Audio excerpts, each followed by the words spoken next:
जय हिंद साथियों, मैं आदेश आपका राही आदि क्लासेस में स्वागत करता हूं। हम सभी अलंकार पढ़ रहे थे, तो आज हम दो अलंकार और पढ़ लेंगे और आज हमारा अलंकार का चैप्टर समाप्त हो जाएगा। तो आज हम शुरू करते हैं विरोधाभास अलंकार से। कौन सा? आज का हमारा पहला होगा विरोधाभास अलंकार।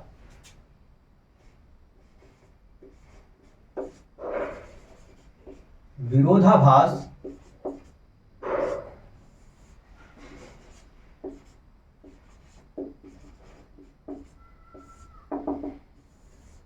अलंकार।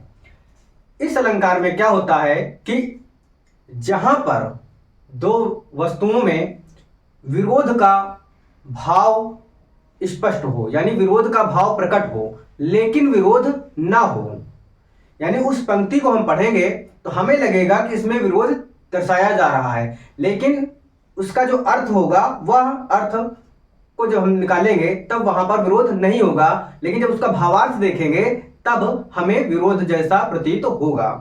तो इसकी परिभाषा लिखते हैं कि जहां पर विरोध ना होता हो,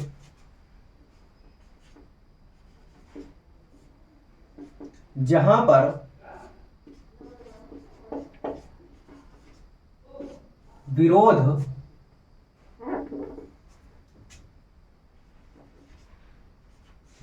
विरोध ना होते हुए भी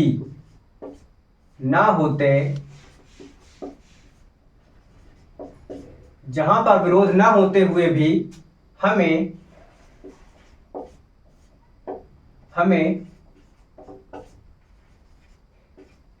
विरोध का भाव प्रकट हो। क्या? हमें विरोध का भाव प्रकट हो वहां पर विरोधाभास अलंकार, वहां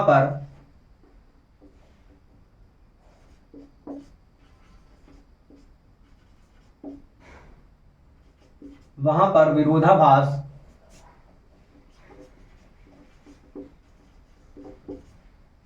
अलंकार होता है, वहां पर विरोधाभास अलंकार होता है। अब हम इस अलंकार को एक एक उदाहरण के माध्यम से समझ लेंगे। तो हम इसका पहला उदाहरण देखते हैं।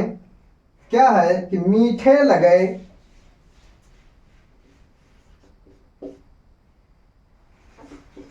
या मीठी लगे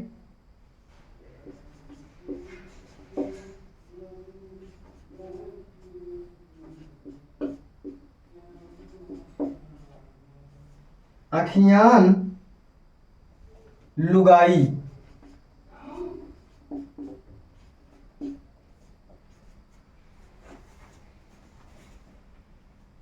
इसके दो अर्थ होंगे।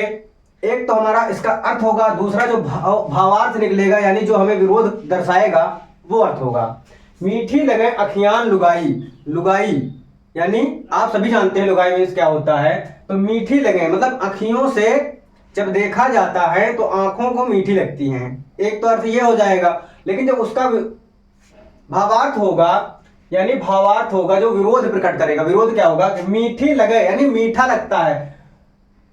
लुगाई, यहां पर लुगाई और लोग बोलते हैं लोग यानी नोन को भी बोला जाता है और नोन या नमक को भी बोला जाता है, लेकिन यह चीज हमें जल्दी पता नहीं होती है। तो यहां पर क्या लगता है कि नोन क्या होता है, खारा होता है, लेकिन क्या बोला जा रहा है कि मीठी लगे अखियान, यानी जब हम नमक को खाएंगे तो हमें मीठा लगेगा? नहीं लगेगा। इसलिए यहां पर विरोध है। क्यों? विरोधाभास है। क्यों? क्योंकि नमक का विरोध मीठा है, नमक को मीठा बताया जा रहा है, इसलिए यहां पर विरोधाभास अलंकार है।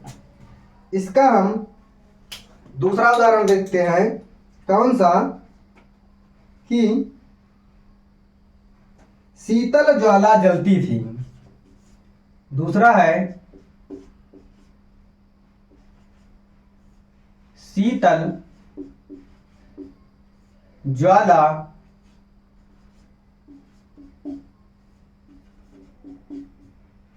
शीतल ज्वाला जलती थी, ईंधन होता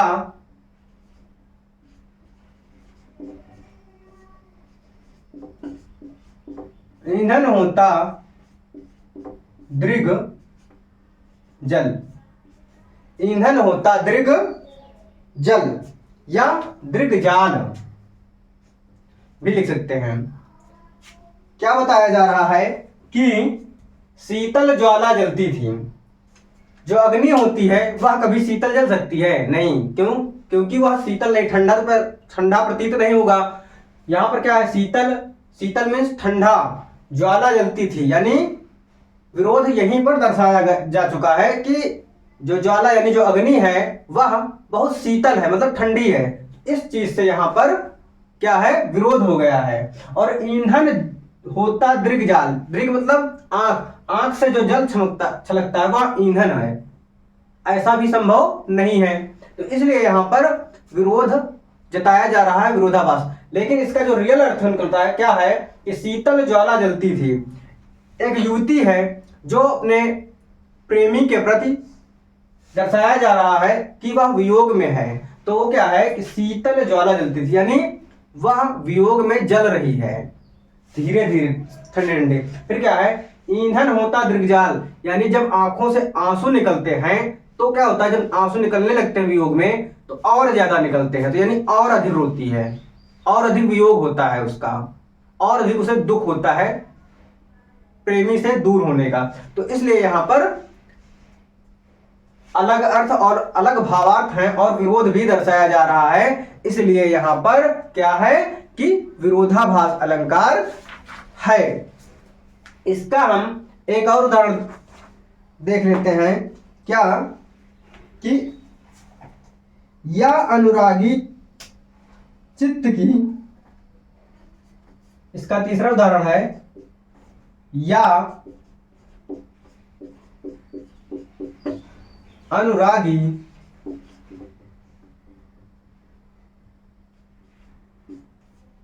चित्त की, या अनुरागी चित्त की गति समझे नहीं कोई, गति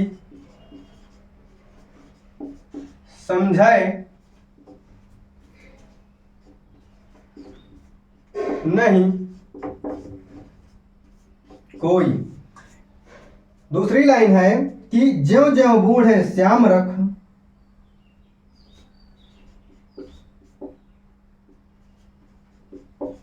ज्यों ज्यों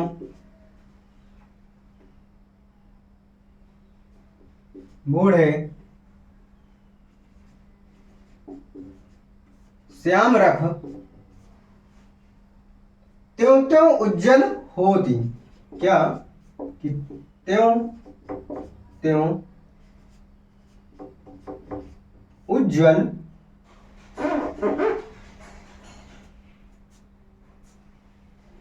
त्यों त्यों उज्जवल होए। इसके भी अर्थ अलग होगा और भावार्थ अलग होगा, जो कि हमें विरोध दर्शाएगा। क्या बोला जा रहा है, या अनुरागी चित्त की गति समझे नहीं कोई। दूसरी लाइन में क्या है, ज्यों ज्यों बूढ़े श्याम रख, त्यों त्यों उज्जवल हो। श्याम का अर्थ क्या होता है, काला। तो काला रंग से कोई उज्जवल हो सकता है, यानी काले से गोरा कोई हो सकता है। ऐसा तो है नहीं कि काले रंग से कोई गोरा बना दिया जाए उसको। तो यहां पर क्या है, विरोध है। लेकिन इसका जो अर्थ है वो भी समझ लीजिए क्या है कि या अनुरागी चित्त की, यानी जो अपना मन है वह उसकी गति को समझे नहीं कोई, उसकी गति को कोई समझ नहीं सकता है। और ज्यों ज्यों बूढ़े हुए, यानी श्याम रख, यानी श्याम किसको बोला जा रहा है, कृष्ण को। ज्यों ज्यों बूढ़े मतलब बढ़ता है श्याम के प्रति, श्याम के प्रति प्रेम। तो त्यों त्यों उज्जवल हो, यानी श्याम को जैसे जैसे हम जानते हैं, श्री कृष्ण के बारे में जैसे जैसे जानते हैं, तो त्यों त्यों उज्जवल हो, यानी हमें ज्ञान की उत्पत्ति होती है। त्यों त्यों मतलब वैसे वैसे आगे की तरफ हमें ज्ञान बढ़ता है। तो यहाँ पर क्या है, विरोध भी दर्शाया जा रहा है। क्या, श्याम मतलब काला और उज्जवल मतलब गोरा, यानी काले रंग से कोई गोरा तो हो नहीं सकता है कि काले रंग से कोई दो गोरा हो जाए। तो यहाँ पर विरोध जताया जा रहा है। इसके बाद क्या है कि हम अगला अलंकार पढ़ेंगे।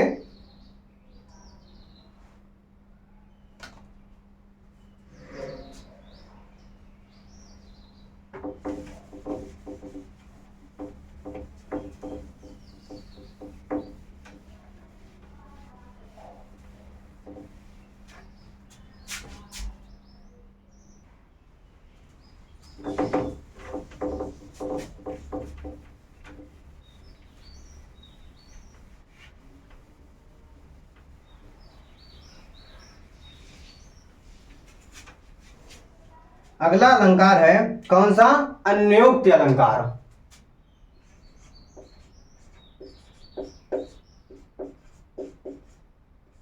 अन्योक्ति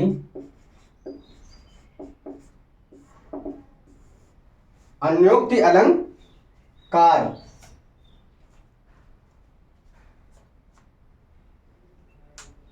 यहां इस अलंकार में क्या होता है कि किसी को लक्ष्य बनाया जाता है और कहा जाता है उसी के बारे में, लेकिन डायरेक्ट ना कह के अप्रत्यक्ष रूप से कहा जाता है, तो वहां पर अन्योक्ति अलंकार होता है।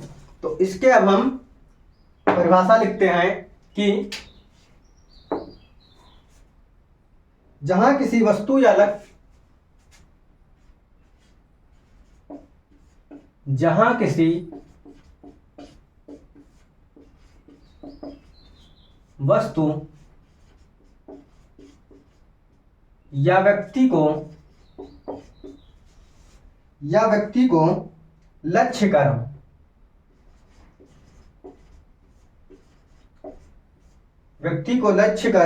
कही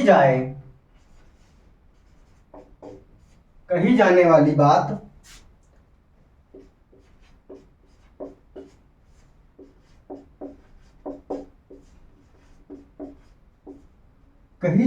बात दूसरे के लिए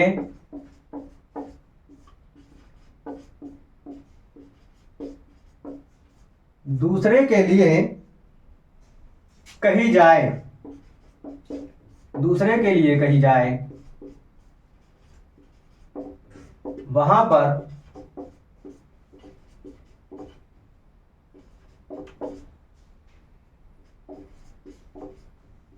अन्योक्ति अलंकार होता है।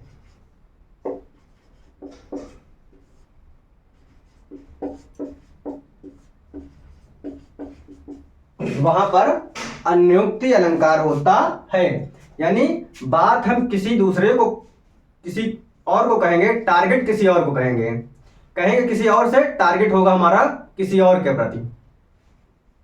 तो इसका उदाहरण क्या है कि इसका उदाहरण लिख लेते हैं कि नहीं पराग नहीं मधुर मधु,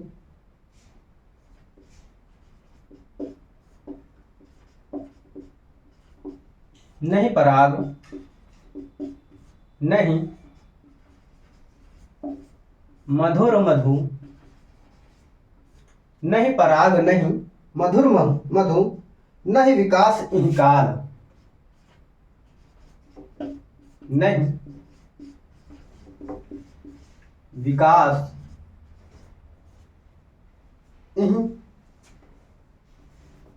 इहि काल, नहीं विकास इहि काल। दूसरी लाइन क्या है? अली कली ही सौ,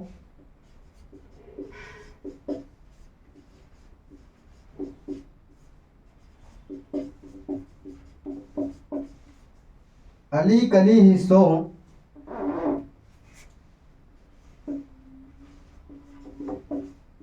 सौ बंधी हो, आगे कौन हवाल, क्या कि आगे कौन हवाल। इस पंक्ति में क्या बताया जा रहा है? इसके भी एक अर्थ होगा, एक भावार्थ होगा। क्यों? क्योंकि कहा किसी और के बारे में जाएगा और कहा किसी और से कहा जाएगा, यानी टोन मार के। क्या बताया जा रहा है? नहीं पराग नहीं मधुर मधु, यानी जो पराग जो होता है फूलों का, नहीं पराग नहीं मधुर मधु, यानी उस पे जो पराग नहीं खिला हुआ है और उस पर नहीं मधुर यानी भंवरा भी शहद भी नहीं लगा है, तो नहीं विकास यानी शहद का जो विकास है इह काल इस समय नहीं होता है। और क्या है, अली कली ही सो बंधियों यानी क्या है, जो भंवरा है यहाँ पे वह कली ही सो बंधियों यानी जब कली को काट दे बांध दे, बंधे मतलब अलग कर दे काट कर, तो आगे कौन हवाल, आगे कौन हवाल मतलब आगे क्या होगा ये कौन जानता है, कोई नहीं जानता है।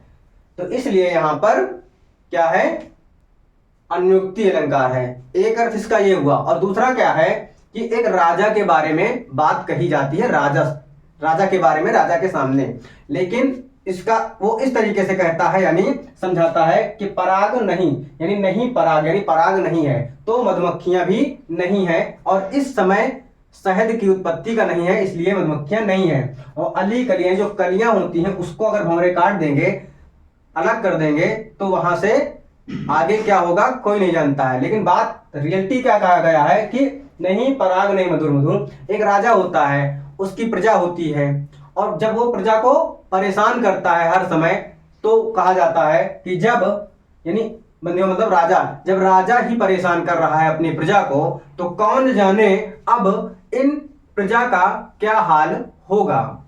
तो यहां पर इस चीज को दर्शाया गया है, लेकिन डायरेक्ट राजा के बारे में राजा से ऐसे ना बोल के एक अलग तरीके से टोन मारा जाता है, यानी बात को कहा जाता है। अगर राजा समझदार है तो समझ जाएगा कि किसे बोला जा रहा है।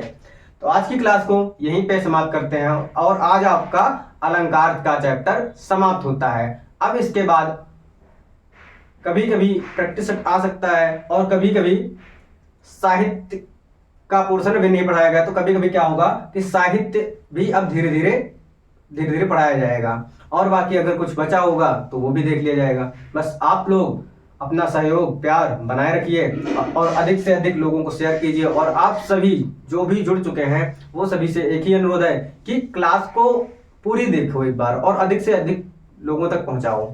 अधिक से अधिक लोग देखो, लाइक करो, कमेंट भी कर सकते हैं आप अपनी राय देने के लिए। बस इसी क्लास को यहीं पे समाप्त करते हैं। धन्यवाद।